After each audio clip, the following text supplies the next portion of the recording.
Hello, everyone, and welcome to Two Show Day. I'm your host, Diana Shabai Booker, and my guest today is like multi-hyphenate of all multi-hyphenates. He's an actor, a stage manager, a co-writer, member of Troy Foundry Theater. It's Shayne David Cameris. Hello. Hi, Shayne. Hi. Thanks for being here. I'm so excited to be here. I'm so excited to have you. You were fresh off the run of Rosie is Red and Everybody's Blue at Capitol Rep, which you stage managed. Obviously, I want to talk stage management. I'm so excited too, because whoever wants to talk about it, and I could talk about it for days. I agree. I think a lot of people think stage management is like a step to directing, but like it's its own craft. It really is in its entirety. I was actually. This is not the format I told you we were going to talk about, but we're talking about stage management anyway. So you are a member of Actors Equity. I am. And generally with equity productions, there are like several levels of stage management. There's assistant stage managers, a production stage manager. What's the difference there? Oh, that's a very good question. Yeah. So when I first started with stage management, I had done a little bit in college, but coming out of the pandemic, was, as many were, in desperate need of a job. Yeah. And my dear, darling friend Maggie Mancinelli Cahill, the artistic director of Cap Rep, she was like, hey, we need an ASM on the Irish and how they got that way. Could you help us out? And I'm like, yes. Job?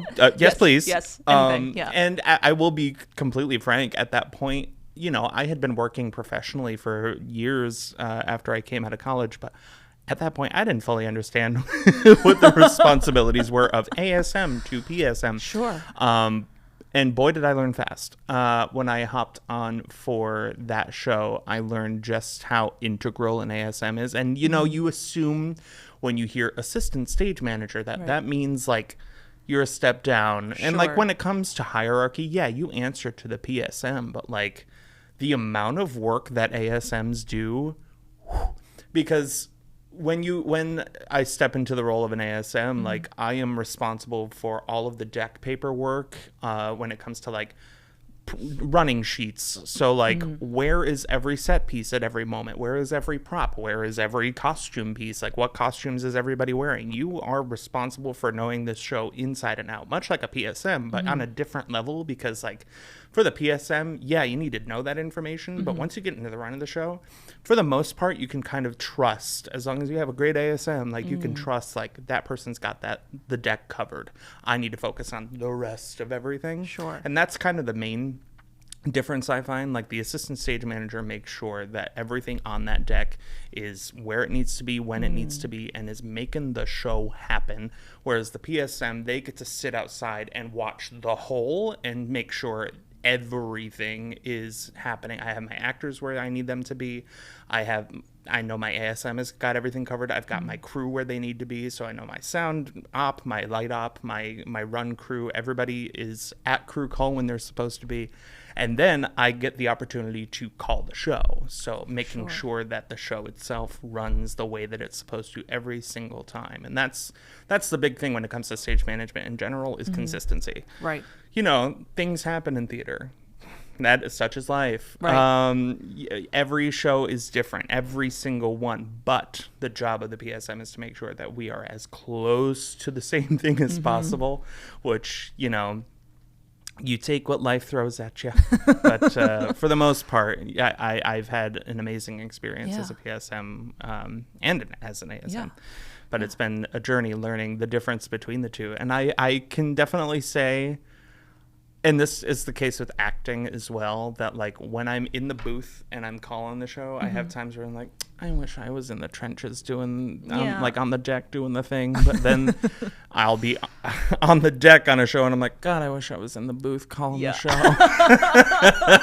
I've had the same experience of like, oh, just fix that thing. Just fix that curtain. Just do it. I just have to watch it happen. But then it's like, I want to sit down on the other part. Please, let me sit. I just want to sit. No, that's really good. I'm not seriously not trying to brag when I say this, but I've never been an ASM. I've only been a stage manager and just in community theater, but I've had ASMs, and sometimes I struggle with like, I don't know what to tell you to do because sometimes I'm by myself, so I have to do everything. Sure. But that's sort of good to know. That's generally what ASMs do. Yeah. They are the best tool that a PSM can have, I think. So, next to a scale ruler. So important. Tape measure, extra pencils. Extra pencils. I have a pair of like kitty scissors that I keep in my overall so I don't stab myself. I know that they joke, but like, actors, return your pencils. The amount of pencils I have purchased. Oh my God. I have good pencils that are for me, and then I have pencils I don't care if they return or not. That's very fair. I do have like my own pencil box, which like when I first started as a PSM, it was like, oh, this will be so nice. I'll put some nice things in here, and I'll put it out, and I'll put it in a place where like actors can have access. And then after the first show, I said, no more. No. This is why we can't have nice things. Mine. Yeah.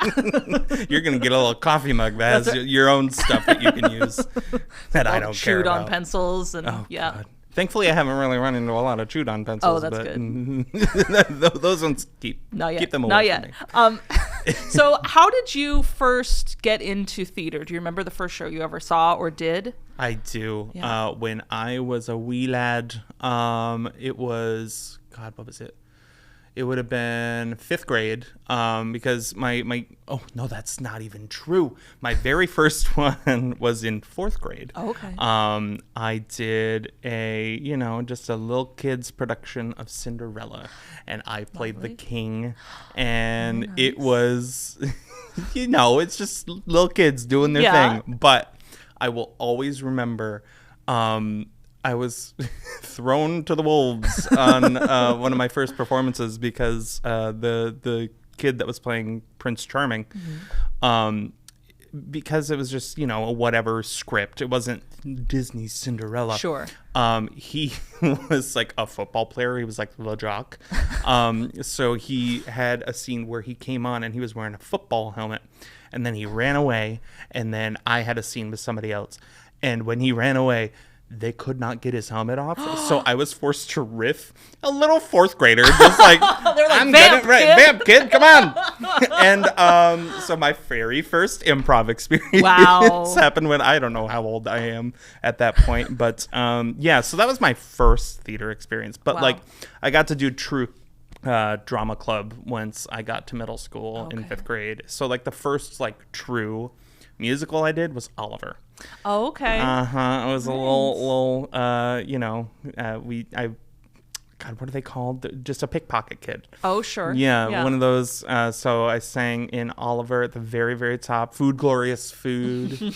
Had the scenes with Fagin, and then I got to go nap. That's the best part. Yeah. That's great. So how did you go to school for theater? So when I did musicals all through my life, because we in our drama program at my school, we only did musicals, one musical a year. It wasn't until college that I ever did my first straight play, or really even like read my first straight play, other than Shakespeare. I read Shakespeare while I was in grade school, but I didn't really read a lot of straight plays. Musicals were my bread and butter, and then I got to college and they were like, so there's this whole other part of theater that you haven't really experienced, and I went, yes. So I went to college for creative arts. So it wasn't like a specific BFA program in acting or stage management or directing, which I am very thankful for. It allowed me the opportunity to wear many different hats, to become a multi-hyphenate artiste. And so I had the opportunity to try design. I had the opportunity. I had a focus in music and acting. But I was so thankful that I got the opportunity to take a directing course and direct a couple shows. Even after I graduated, they brought me back to direct a couple of shows, which was such a great experience. And getting to wear those many different hats has helped me as a performer, and it's also helped me as a stage manager, where I now understand to a certain extent the languages that all of these designers and directors and producers and all of these different people speak.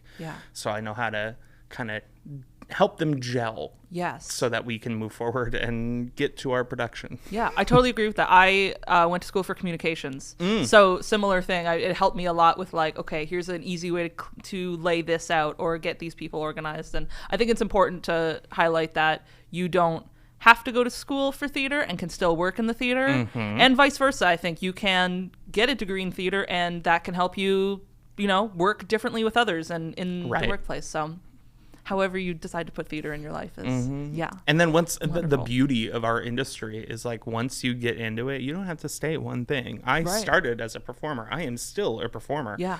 But then I got to, weasel my way into stage management and I fell in love with it. Yeah. So like you can have many loves and explore them all and just keep them alive. Right. Do you think that when you're working in one position, having experience with others helps you like if when you're an actor, you sort of have an expectation of what your stage manager wants and helps you communicate with them? 100%. Yeah. I haven't had, since becoming a stage manager, I've had a few opportunities as a performer. But like, I have been doing a lot of stage management work, which is great.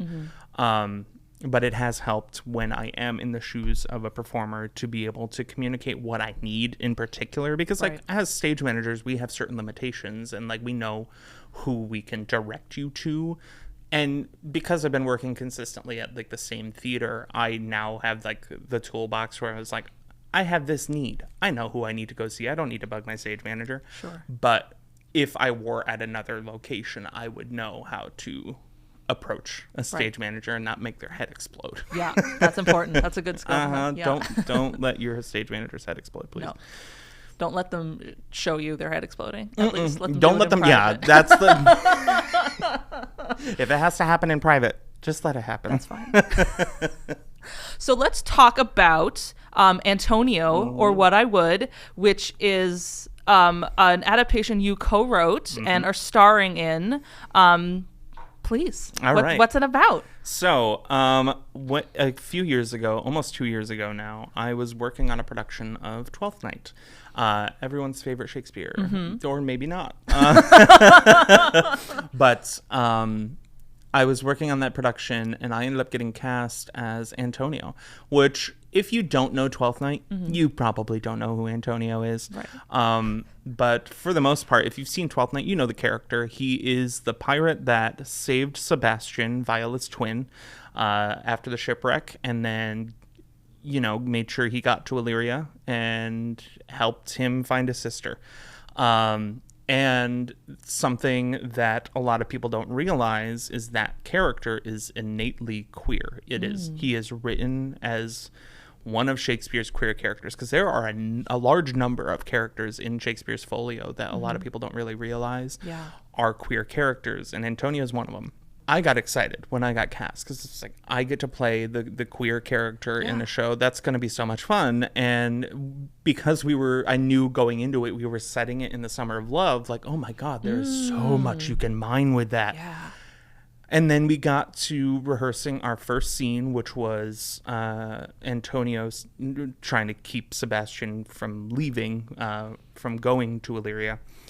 And it has so much passion in it that I broached the topic with my director, and they like, hey, are we going to explore like how Antonio and Sebastian are in a queer relationship? Because it's right there, and no interest. Like, shut it down. And it was like, if that's the truth you want to explore, like, that's great. I just don't think, like, for our audience, like, that's the thing that we need to put on display. So if that's the truth you want to explore, great. And like, in this day and age, it was jarring. It's very much it's fine to be gay, just don't do it in front of me. Right, exactly. Yeah. Show, don't tell, or like, don't tell, don't show, but like, keep it to yourself. Right. Like, great, that's good for you. I don't care. Right. And that was so upsetting. And I wasn't the only one. My fellow actor that was playing Sebastian was glad that I brought it up, and, was upset that it didn't really go the way that we wanted it to. Yeah. And, I did thread as much of it as I could into the production, but there's only so much you can do. Right.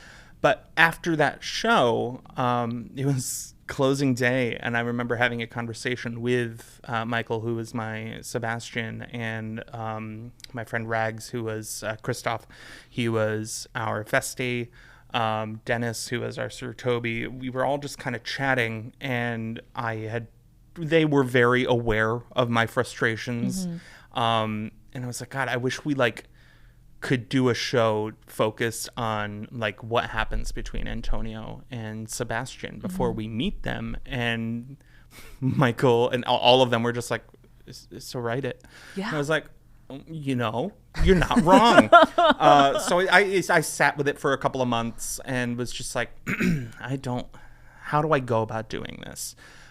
Thankfully, I am a part of a theater company that has been my home for a number of years now, Troy Foundry. And toward the end of that year, they brought me on board as an associate producer, which was extremely exciting. And another hyphen to add, another aspect of theater to learn about. But when they brought me on board, I kind of had the opportunity to say, hey, I have this idea that's been brewing. Any chance we would have the opportunity for me to explore it? Because we champion new work and creating. A lot of our stuff is original new stuff that we create.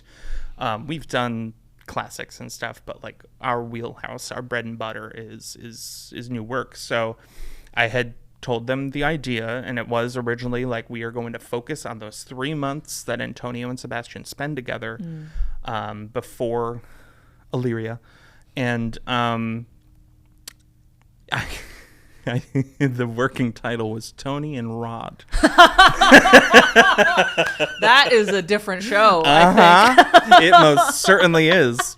And they humored me on the title. At first, they're like, yeah, we can work on it. Work with that. We'll spitball. It'll be fine. And there is a Tony and Rod show out there somewhere. But in talking with them, they were like, yeah, I love everything about this. Yeah. Emily and David were so on board immediately. And I had actually, that around that time when I first broached the topic with them, my dear friend and collaborator, Brenna Geffers, she was up from Philly. I can't remember what brought her up at that particular point in time. But I had shared the idea with her when we were driving somewhere. And it really jazzed her. And then I found out when talking to Emily and David was like, well, she's going to be in the area next semester because she's going to be teaching at Union. And it was the perfect timing. I reached out to her. David was like, talk to Brenna. See if you can get her on board. Yeah. I talked to her right away, and she was so excited about the idea. She was going to be here for, I think it was 10 weeks or something. And as soon as she was in the area, we would meet for once a week and write, generate stuff, research, homework.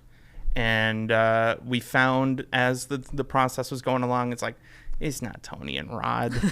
It's not a prequel. It became about Antonio and the character of Antonio and what Antonio represents. So the show is so much more than just being a fun little romp, a little don't get me wrong, it's fun. Yeah. You will have a good time, I promise you. But it's more about looking at Antonio. I talked about this the other day, and it always fills me with joy the way Brenna describes it. If Antonio were a jewel, we are looking through the many different facets of Antonio and getting to understand that character, that queerness. So it looks at, based on all of our research, we found that, pirates were just undeniably queer. Oh, man. I mean, if you've ever seen Our Flag Means Death, you will understand. And if you haven't, make that a priority. Yeah. I'm telling all of you out there, if you are going to come see Antonio, either before as homework or afterward, because I feel like you'll want to watch Our Flag Means Death. Find a way. Yeah. It is one of my favorite shows. And to have found that there was so much truth to it was mind-blowing Right. and was so exciting to be working on a piece where like I get to explore that. Yeah. And that's one of the facets we got to look at Antonio.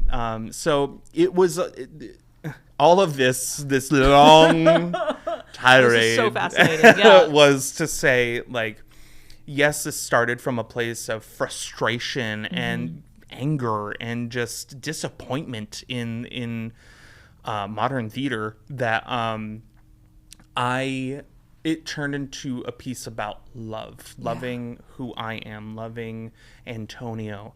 I play a version of myself in this piece, but this actor that we meet in Antonio is not a one-to-one of me. He is somebody that is equally as frustrated, but he has this deep love, and I do have a deep love for Antonio. He could be in certain productions such an inconsequential character, and that's what's unfortunate about it. He has his own love story. Him and Sebastian, yes, they are a secondary storyline, but when you look at the grand scheme of things, especially with Sebastian being Viola's lost twin, there is so much that the play rides on. The big moment is the two of them coming together, and it would not happen without Antonio. Yeah. And it's, you know, I get into it in the piece, but like there's so much. You think we're in a better time right now. We're getting serious. You think we're in a better time when it comes to being out and proud, and I'm so thankful that I can be. But, you know, we still find in modern theater, in particular, we unfortunately still have times that we have to hide parts of ourselves. And at that time, it was just an unfortunate circumstance of working with a director that had no interest in putting that queerness on display, and that was very unfortunate. But, you know, we are now at a point currently in a day and age where like it can be, me wearing this hat right now could be a problem for somebody out on that street, and that is a huge deal. And a lot of the time, like, because of who I am, I can pass. Sure. I'm a queer person in a straight presenting relationship. Right. So I can pass. Right. But I'm lucky that I have that opportunity, because there are so many people out there that like they don't have that choice or opportunity. So doing this show allows me to say I see you. I want to put myself out there. I want to show, like, I want to embrace my queerness. I want to put it on display and say it, be loud and proud about it. And this show allows me the opportunity to do that while also educating. I hate saying that I'm educating, because that's not the point of this piece. It's not educational theater. It's an opportunity for people to see, like, we've been here. Yeah. We've been here for a long, long time. Yeah. Y'all just didn't want to look. Yeah. So I got a little serious, but this piece is very important to me. Yeah. And I've after doing it a few times, I've found that it's been very important to a lot of people. Yeah. And I'm so thankful to have the opportunity to do it again. Wow. So thank you for listening to my God. 15, Thank 18 you. minute. No, thank you so much for that. That's so wonderful. If I wasn't already excited to see it, my excitement is through the roof. Yay. Now. I was going to say the same thing. It's just proof of that queer people have always existed through history, whether or not that was documented or not, or that documentation lived to today is irrelevant, because people of all kinds have always existed. And We've always been it. here. Yeah, exactly. Exactly. I'm going to ask the question because I know people are asking, do you have to know 12th Night to see this show? You do not. I promise Excellent. you. I did a segment, the first like 5 minutes of the show at the upcoming Craft Festival, which will be happening in a couple weeks after my performance. They had they called it the cast party, and they invited folks from different theater companies to like do a piece. So I did a little bit of Antonio there, and no spoilers, within the first 5 minutes, I do a full rundown of Twelfth Night. I do a perfect. full recap of not the entire story, but I give you the I tell you here's what you missed on Glee. Here's what you missed on Glee. Here's my track of Antonio, and so you don't need any background. Perfect. You don't need to know who Malvolio is. You don't need to know like what's the deal with the yellow stockings. Doesn't matter.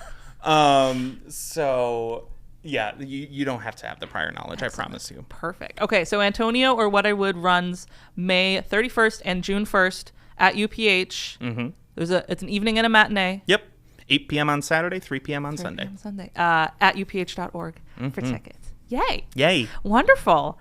Are you involved in craft? Are you doing anything festival weekend? I personally am not. Troy Foundry, we are going to be having one of our pieces. My dear friends, Emily Curio, who is our executive director at Troy Foundry, she has a piece that she's been working on with my other friend, Rhea Malcolm, who's an associate artistic director with the company currently. They are both... they have a piece called Homebody, and it's all about exploring our relationships to our bodies and how we treat our bodies in our home, how our home is representative of our bodies.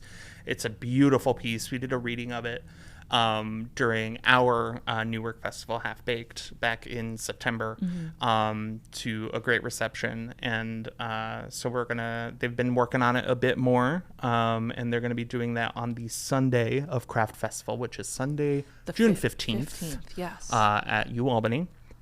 So we're in the midst of it all. Go. Yeah, I'm also doing something that day. I'm hosting a community theater stage management workshop that afternoon, and I'm stage managing the morning plays. So fabulous. I don't know which plays those are yet. I just said yes. You're gonna find out. So yeah, that'll be a fun day. Okay, wonderful. All right, let's get Into the meat of Two Show Day. Mm-hmm. Shayne, what show are you talking about today?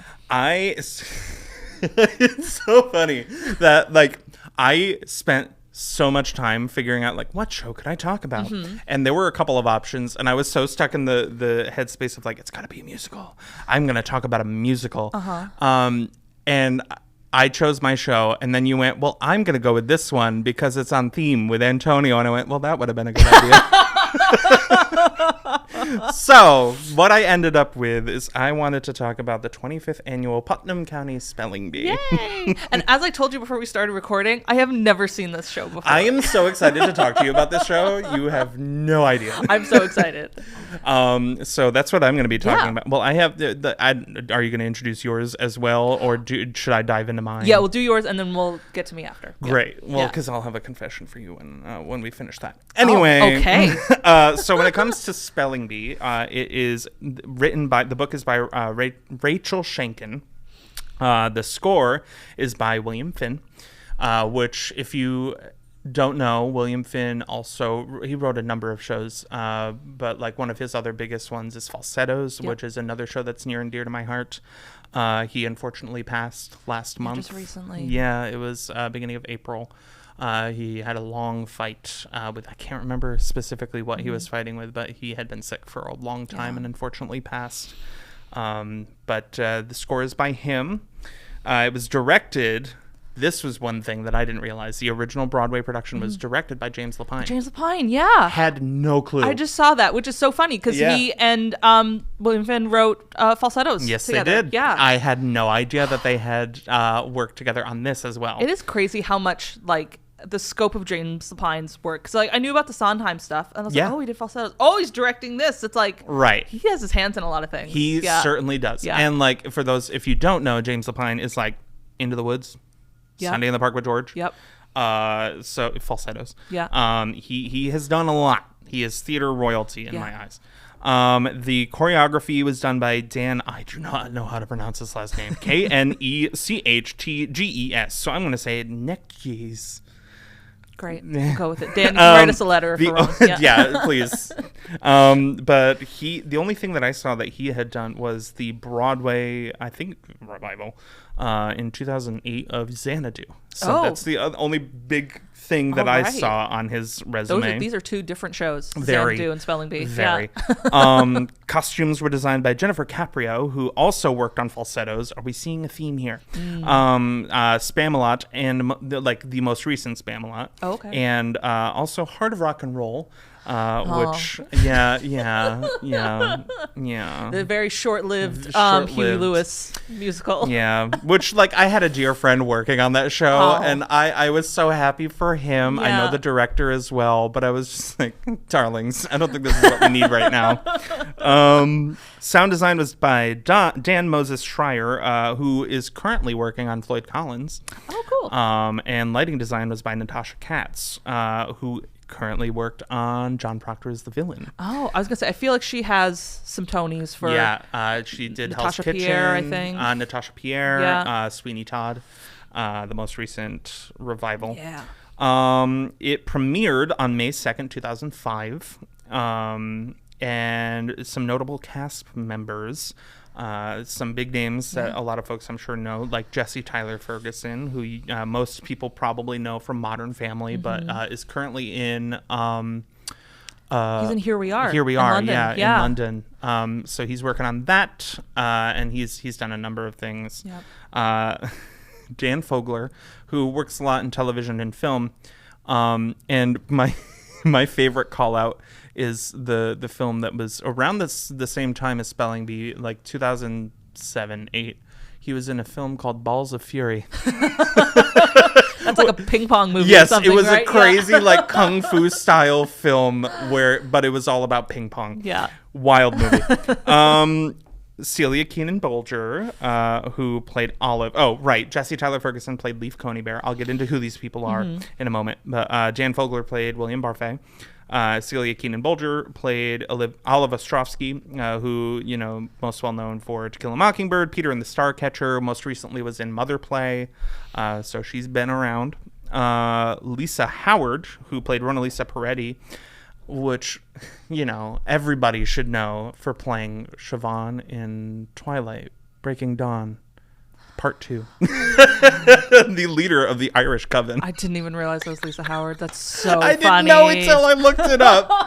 It made me, I will admit that I was working on this late last night. And when I looked that up, because I was like, what are some big things these folks have worked on? And one of the first things that popped up for Lisa was Twilight. And I was like, well, I got to talk about that. You've just inspired me to do a 4-part series on Twilight. Yes, yeah, as you should. I know Jess, my partner, will be thrilled. We should do a Twilight rewatch on this podcast. Okay, great. And then the last notable person, the whole cast is amazing people, but the last person of note that I threw in here was Jose Llana, who most recently was in Here Lies Love.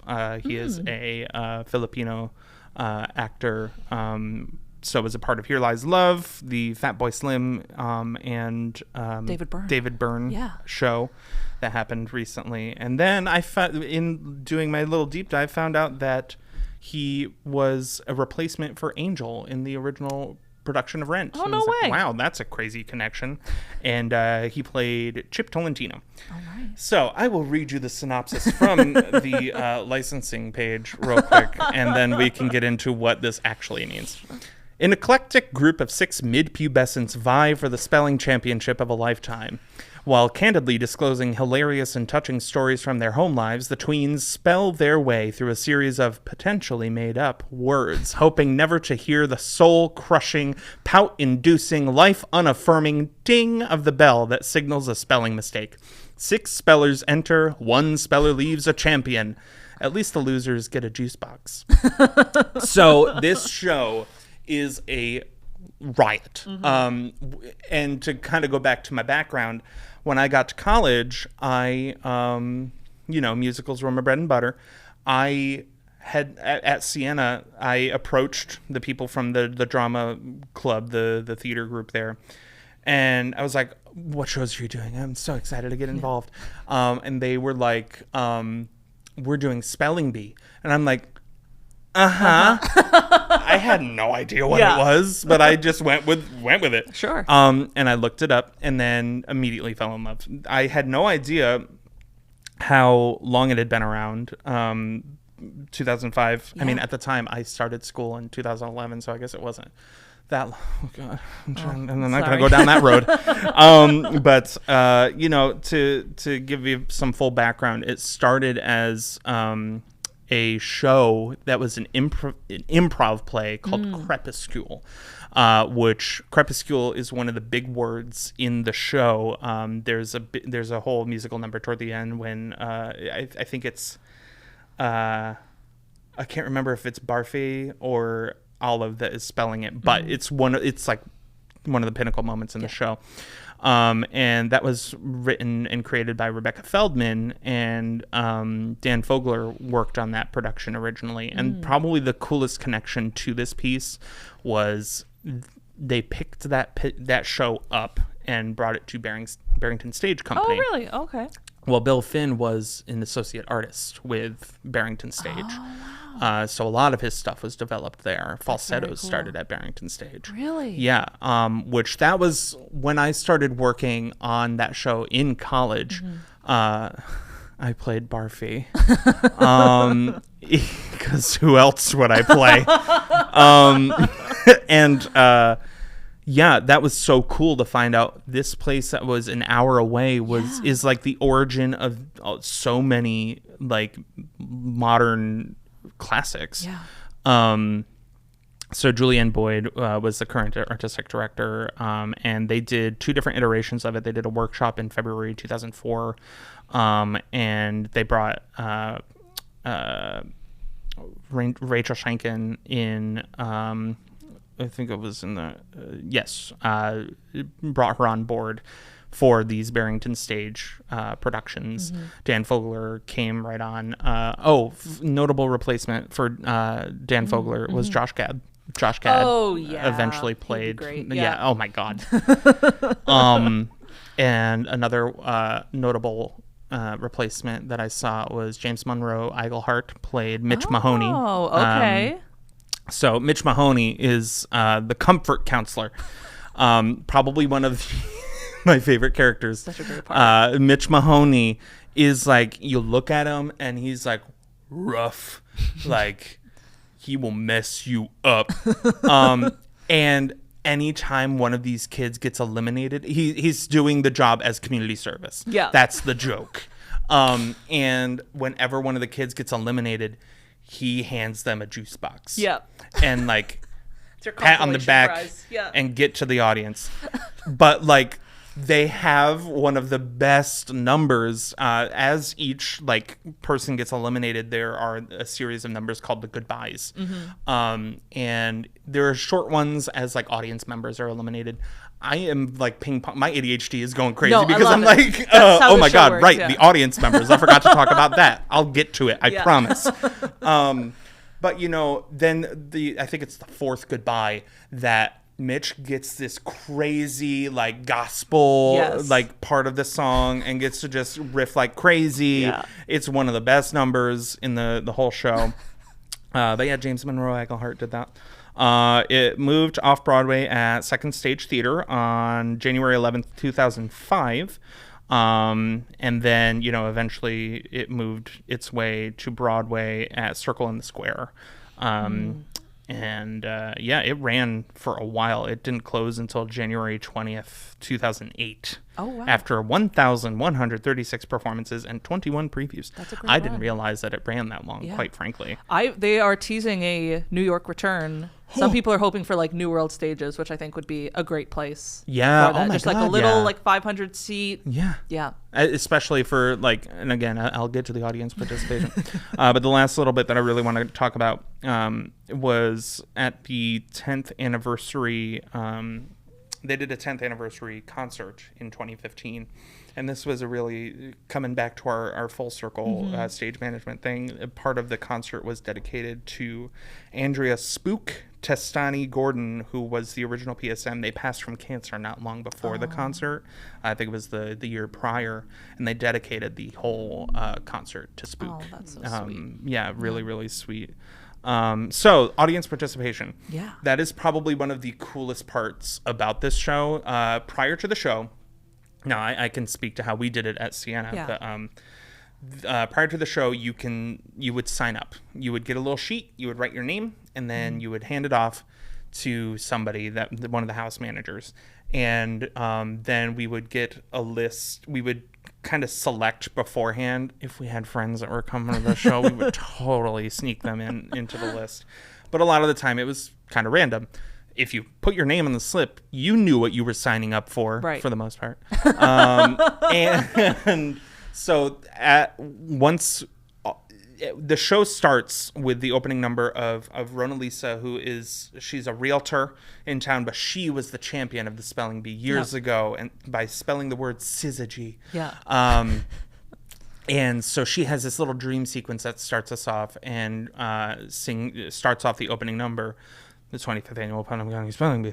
And as we're going through that opening number, all of the spellers are arriving. Olive shows up late. Then we finish the number, and then we're like, we're missing 4 of our spellers.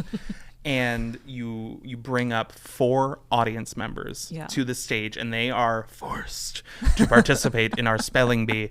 And the fun part about this show is the words change every single day. They are always different. The only ones that stay the same are the ones that are like integral to the songs. But otherwise, when you go up, like, you are probably going to get a different word, and you have to spell it correctly. And they have it like there's a whole like addendum that thick to the script that has sample words, and Doug Panch, who is the assistant principal of the school, he is the one that is reading off the words and gives the definitions and blah blah blah. And there's like, it's so funny. Yeah. I watched a video of this production last night to prepare for this. Yeah. And at one point, one of the audience members is like the last audience member standing, and she kept getting all the words right. Yes. And at one point, he says, "You need to get this wrong for the plot to move forward." I haven't seen that. We never got to that point. Oh, but that's good. I was gonna get just into like that. Total fluke. She like had no idea, and she was like, "Yep, that's give correct." you Okay. So many like options for really difficult words, and like it's all because you have to get the last audience member off the stage in order for the plot to move on. Yeah. That's so funny. I did have the thought like, what if we can't get them out? Yeah. But you force it to happen eventually. Yeah. But while you have a majority, I think you usually just eliminate 1 by this point. But you end up having 3 audience members up there for the song Pandemonium. I think might be my favorite song in the show. It's just the spellers talking about how like they got an easy word, like that's right, they got cow, and I'm getting syzygy or whatever. Right. Like, what's the deal? So they're talking about how unfair life is, and like for our show, we didn't want the audience members really moving at all, but we had a bleacher thing, a set of bleachers that would spin. So we would just kind of spin them around like crazy throughout the number. All while we have our own choreography that we're doing, but we didn't want them moving. So it's like, you sit, we're spinning you like crazy. Hope you don't get sick. It was so much fun. Oh my God. But yeah, it's a beautiful show. It's zany and crazy, but like you watched it, and like it has moments where like, and why I think it's such a beautiful piece of theater, because it's adults playing kids, but it puts on display these very, very real and difficult issues that kids deal with that we forget as adults. Right. Like, kids are going through it. Yeah. Like, there's a really beautiful moment, Olive's song, the I Love You song. It's kind of like the 11 o'clock number, I think, of the show, and she is about to spell I can't remember the word, but she has this dream sequence where her mother and her father show up, and her mother is gone on this retreat. Her father, you find out, is doing some terrible things, like is not a great father. Won't get into it, but like it puts that, like, you're kind of like, where the hell did this come from? Yeah. But it's so touching and heartwarming to see like get in touch with that youth again in such a special way. I love this show so much. And if you ever get the opportunity to see it live, better spell. Listen. Oh my God. It's actually comforting to know you have to sign up for it. I have spelling bee trauma from my youth. Oh, now, no. Listen, I'm sure everyone would think I'm very, like, my mom is an editor. I grew up, I still have, pretty good spelling and grammar, like on the written page. So when I was in, I think it was 4th or 5th grade, we had a spelling bee, and I spelled the word treaty wrong because I was 10 years old and I didn't know what a treaty was. I did get the treat part right, but I ended it with EE instead of Y. And since then, I have the most trouble spelling words out loud. So I will not. You'll get cow. I'm only going if there's only 3-letter words. But yes, please. If someone in the area is doing spelling bee, please let me know. I would love to go see it. And that's like the gift about this show is like it's pretty easy to pick up.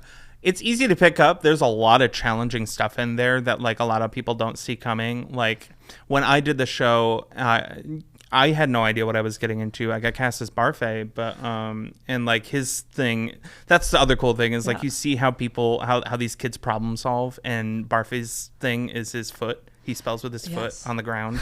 And he has a whole number. There's not really tap, but it's so much fun. And on that show, it was the first time that I had ever done something like remotely acrobatic, because there's this big dream ballet that happens, but it comes down to Olive and Barfay toward the end, and there's a pas de deux. That happens between the two of them, and I had to do this. I forget what it's called, but me and my Olive, I had to like lift her above me. Oh wow! And like it was a beautiful moment, but I was like, "You want me to do what now?" I had never done anything like that. And like the character is not an athletic guy. No, not like not when you look at him. No, I mean so Dan Fogler and Josh Gad. Yeah, so it just kind of comes out of nowhere that you're lifting this woman above your head. Which, mind you, at that time I wasn't quite like the stocky guy that I am now, but like I was an awkward looking kid. Funnily enough, I still had braces at the time. I got them removed during the course of the process, and my director joked with me like, "I cast you because of those." Could have waited one more week. Right. It was like, wow, not because of my talent. It was for my braces. So fun fact. Yeah. No, it's a really sweet show. And like each speller sort of gets their own song to talk about what they deal with. There's one, I think it's Marcy I Speak 6 Languages, which is all about just the pressures of growing up and being perfect all the time. So then she deliberately chooses to spell a word wrong. It's so good. She like sees Jesus, yeah, and he tells her it's okay. It's such a good, and I love Logan Schwartzengruber, who has 2 dads. Yep. She wants to be a politician when she grows up. That's right. She wants to lower the voting age to 10. Yeah, she does. Get it, girl. Yeah. That'd be fun. Why not? Why not? What else could happen? I'm sure. That's another podcast. Oh, God. Well, thank you so much for bringing Spelling Bee. It gives me, every time someone brings a show that I haven't seen before, it gives me an opportunity to do some research and get excited about more I'm things. excited for the first opportunity you get to see it. Yes. I will be sure to let you know. Please do. Yeah. Okay. So my show today, I talked to you about this before. We've already done falsettos on this podcast, and I don't really know other Bill Finn musicals too much. So I picked something that also has audience participation, which is the complete works of William Shakespeare, Abridged. Now, do you want my confession? Yes, I do. I have never seen this show. Really? Well, so you worked on I did a Slock production. At the Slock production. Yeah. And I forget exactly what show was happening at the same time, but we were talking about this before the podcast started. Yeah. The curse of working in theater is most of the time you never get to see theater because I'm always working on something at the same exact time. I'm in rehearsals or what have you. And like I try to make it to what I can. But like at that time, I was like, this would be the perfect show to see. I've always wanted to see this show. They were trying to do a summer slot at that point. So it was some rep show, I'm sure, maybe. Yeah. It was definitely a rep show. I can attest to that. I love you. 6 weeks of rep performances. They add more weeks because it goes so well. Yeah, so I mean, I can't complain, but like, I see my friends do things. So anyway, I've never seen this show. I'm so excited to learn. Amazing. Okay, so it's it's what it is. It is the complete work. So Yeah. a one-sentence synopsis is: a highly enthusiastic and under-rehearsed troupe of actors attempt to perform every Shakespeare play in roughly 90 minutes. Oh my God. So it's a comedy. It's very much like, you know, you have one prop and you're this character, and I'm going to put on this hat and I'm this character, and it's very like designed to be haphazard, that sort of way. Love that kind of stuff. So it was written by Adam Long, Daniel Singer, and Jess Winfield, who are founding members of the Reduced Shakespeare Company, the other RSC. Yeah, and they have a whole bunch of like this style sort of thing. It first premiered in 1987, and there are they sort of have revised the script several times as time goes on to like update pop culture references or take out things that feel yucky. Sure. So there is a 2007 version and a 2022 version, which is what we did. Oh, that recent. Okay, that recent, cool. Yep. There is very little information about the background of the show online. I don't know Really? who directed it, any of that. But they did record a version of it in 2001 that is on YouTube. So if you'd like to see that version, Well, okay, then it's I there guess I for know you. what I'm going to be watching this weekend. There you go. Yeah, it's good. That's would be the original script, I think. So there Got are it. So differences if you saw it. There today. will probably be a couple things that are like, Yep. Yeah, I'll talk about them. Great. Whoever wrote this Wikipedia article clearly hates the show, so I'm heavily editing these notes. It Love was it. it was written like, and then they did this, and then they attempt to do this, and I was like, whoa, somebody hates fun. Okay. So there, I looked up my script. And there's a couple like notes at the beginning that I think help contextualize it. So it says, the key to pulling off this stunt is threefold. Number one, the actors use their own names and play theatrically pumped up versions of themselves. So in the script, it has Adam, Daniel, and Jess. Our version was Chad Reed, Ellen Cribbs, and Joey Eng. And there's also a character named Props Mistress Quickly, who never... Great name, right? So good. Who never speaks, but she's around to help out and stuff. And she was played by Caroline Jameson in our production. Fun fact, I've played Mistress Quickly before. There you go. So anyway, Connection. Connections. Okay, number two, they pretend they have never ever done this before and are inventing it as they go. Maintaining a spontaneous, improvised style is essential. And number three, the show should be customized to reflect the personalities of the actors and to update and localize jokes to keep it current. So they encourage that, which is sort of strange. And I wrote, I totally forgot we did this. We worked a bad Cinderella joke into this show, and that might be the height of comedy of all time. Yeah. That also immediately reflects when we did this show. Right. It was over 4 weeks. Yeah. Wow. So the story goes, the three actors introduce themselves to the audience. And one of them is like sort of the MC. He probably has the most improv experience. He's like working the crowd. Then so that's played by Daniel in the beginning, and they reference the original cast's names, so that's the ones I will use. And then the second is Jess. They're sort of the Shakespeare scholar of the three. Okay. And then the third, Adam, is like the goofball, not prepared. He comes up, he's like sitting in the audience. They do this gag where they pull him out of the audience, and he's giving a biography of Shakespeare to kick off the show, except he doesn't know what he's doing, and he has cue cards, and at one point he drops all the cue cards, so they get out of order, and he messes them up. And in the original, apparently, he messes up his Shakespeare notes with his Hitler notes, and he starts doing the biography of Hitler. Oh my God. In the revised script, it's Abraham Lincoln. So that was the version we did, and it's like Shakespeare lived in a log cabin and, you know, freed the slaves and things like that. You know. Yeah. So they start the show, they're like, and here we go. So they start with Romeo and Juliet. This is actually like a decently abridged version of Romeo and Juliet. They hit all the major beats. They do the balcony scene. They have a duel. It's like, okay. They finish it up and they realize it was only 12 minutes, which they're happy about. But if they do all the plays this way, it's going to take 7 hours. So they say, okay, we can't do this.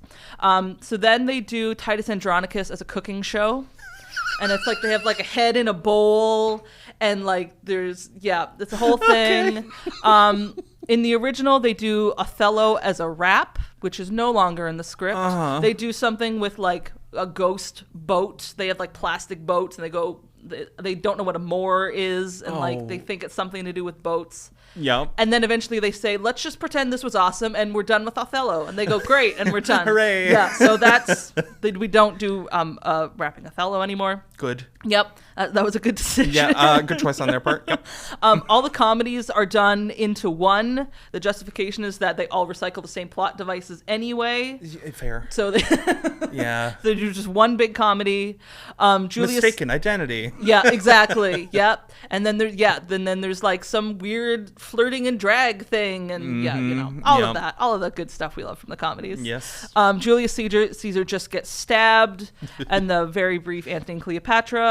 There's we're in a theater. They do the Scottish play, but they just do like really bad Scottish accents, and they say like haggis a bunch of times, and they have a duel with golf clubs, and then Macduff like hits the Scottish play lead character's head with the golf club. It's just like stereotypical Scottish things. Yeah, as you do. Yep. They do the histories as a football game, and it's just like, here comes Richard whoever looking for an heir, and then they just John the whatever.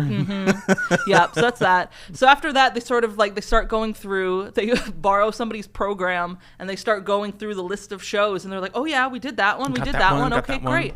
And then they realize, oh, we haven't done Hamlet. And then someone said Shakespeare didn't write Hamlet.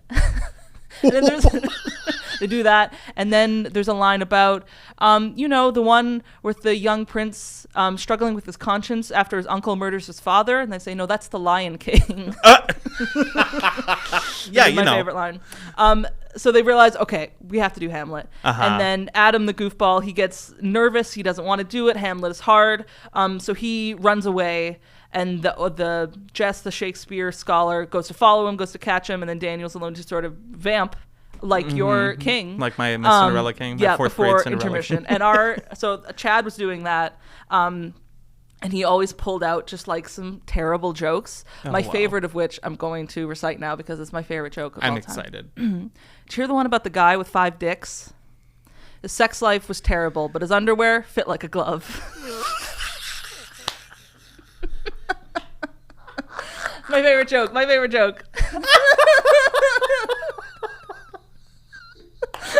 Okay. Yeah. That was a sleeper hit.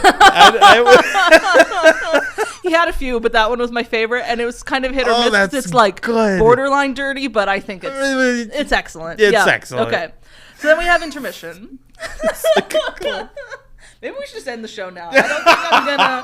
I can tell you the rest, but okay. Okay, so it's intermission. And they're going to get him. So we return. Daniel, the guy who was there, Mistress quickly comes out with him, and he's like, okay, so we're still waiting for them to get back. So I've written all of the sonnets on this index card, and I think I'll pass it to the first person in the audience. They can read it, enjoy it, and pass it to the person next to you. And then by the time we get through everybody, they should be back. But thankfully they get a phone call and they come in, and we are saved from having to read the sonnets on an index card, which is great. And Jess says that the way or how they convinced Adam to come back, and our joke is, she said, I promised to take him to see Bad Cinderella. So that was our Bad Cinderella joke. I promise I'd take him to Bad Cinderella. I think at that point it had actually closed, but we were like, no, this is funny. Yeah. Which might be even funnier. I promised to take him to see it, and it's closed. So it's closed. We won't have to. It's closed. So the entire second act is Hamlet. So you get, again, sort of a decently abridged version of it. But the actor playing Hamlet has a breakdown during To Be or Not to Be. There's just too much pressure from the big speech. And instead they talk about Real Housewives and how everything is like beautiful on Real Housewives. And they're not actually a Shakespeare scholar. They made up their certificate in Photoshop, and like they're a fraud. That's a whole thing. Oh my God. So they recover, and then this is when the audience gets involved. So it's sort of one person is playing Ophelia, and you have this big Ophelia scream, and then they're like, well, let's really break down Ophelia's id, ego, and superego here. So then we get this Freudian analysis of Ophelia. So there's this one audience member that's there to scream, and then someone says, well, she's in flight mode, so we need somebody else to come in and just run back and forth across the stage while we're doing this. And then they divide everyone else seated into the id, ego, and superego, and they're each chanting different things. And this is all happening at the same time. And it's just What a theater exercise. it's chaos. It's like every theater warm up you've ever hated is in this show. Yeah. Yep. So that happens. The play within a play is done as a puppet show. And they finish Hamlet. They're all excited. And then they say, hey, we have 2 minutes left. So then they do it again, but faster. And it's like 45 seconds. Oh my and then they God. do it again, and it's like 10 seconds. And then they do it backwards. Like they say the words of the lines backwards. And like move backwards like they're being reversed. Okay. Yeah. It's a pretty crazy show. That's fun. And that's the end of the show. Yay. So yay, that's it. So some fun facts. This RSC, the Reduced Shakespeare Company, is in the Guinness Book of World Records. They had the longest running Shakespeare show in the West End from March 96 to April 2005. They had 3,700 performances of this show. And my favorite thing, they also hold the world record for the highest theatrical performance when they performed on a flight from London to Verona on Shakespeare's birthday in 2014. And they called this promotion Shakes on a Plane. That is brilliant. I know. That is brilliant. That's like something I wish I thought of. Right? I also thought when you said highest and the way you said it, it was like, did they just get like hella high? I mean, that is also an open world record, right? Shakespeare's birthday is like 3 days after 420. That's very true. Somebody make it happen.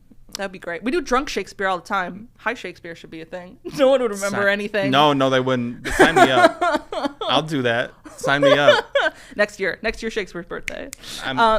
Yes. Yeah. Great. Done. Done deal. So yeah, the personal connection to me was this was my first show at SLOC, and everyone really took a chance on me, and it just opened up doors in ways I can't imagine it could. But I'm also a big believer in seeing Shakespeare live and Shakespeare adaptations live. It's so much harder to read it because you're just like, I don't know what the fuck this word means, and you get stuck on it. But seeing it in person, you get the emotions of the actors, and you get, the humor, and you get the context more. And I think adaptations, especially when you stop using so much like Old English language, it just makes it more adaptable. And I think it's also super important for society at least to be familiar with Shakespeare stories because it gives you more media literacy for other stories. I think the same way about Bible stories. And I'm not religious at all, but knowing the context means like, oh, this came from this. And so I understand like the meaning there.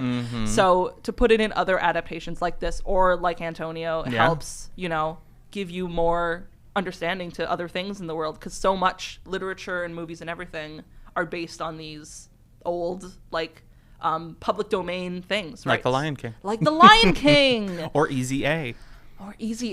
Well, that's not Shakespeare. Easy A is The Scarlet Letter. She's the Man. She's the Man. Yep. That's Twelfth Night. 10 Things I Hate About You. Yeah. That's Taming of the Shrew, right? Yep. Yeah. So many different. Yeah. Also, this is so dumb, but you just said fuck, and I went, I could have been swearing this You all could the have been swearing this whole time. I have such a potty mouth normally. And wow, you did so good. I know, I'm so proud of myself, but it would have been a whole different podcast. You have to come back and we'll do an After Dark special. This is where we'll do High Shakespeare. Yes. On air, perfect. I am so on board. Gene will be so pleased with that. Okay. Thank you so much, Shayne. Is there anything else you'd like to plug while you're here? No, I just want to remind folks, it's coming up fast. Get your tickets before it's here.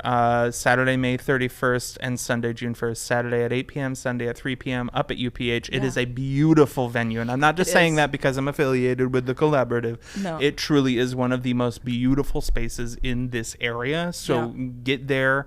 See my show, and I promise you will have a good time. You will laugh, you will cry, you might get a little mad at a couple things, but it's all for a good reason. Yes. So I meant to say this at the top, but I love seeing theater done at UPH, like when Opera Saratoga is there and things like that. It's hard to bring traveling theater in because they don't know the space, but we get an opportunity for someone that does know the space. I feel like it's a beautiful place to do theater. I'm so excited to get to usually I do this show as a proscenium, but this is the first time we're not doing full in the round. We're going to do 3/4 thrust, but even that is oh my God, I get to really be in the audience and you need it. It's not direct Shakespeare, but like Shakespeare thrives on working with an audience. Yeah. So it's gonna be good. Absolutely, yeah. I'm stage managing a show that afternoon, and then I'm going to the Saturday evening, so no excuses. Yeah. Everybody show up. I know I just made an excuse earlier in this podcast about never being able to see theater because I work in theater, but no excuses. No excuses. Thank you so much, Shayne. Thank you for having me, Diana. Two Show Day is hosted by me, Diana Shabai Booker. Cover art is with contributions from Ivy McGurran. If you'd like to get in contact with us, please visit our link tree at linktr.ee/2showday.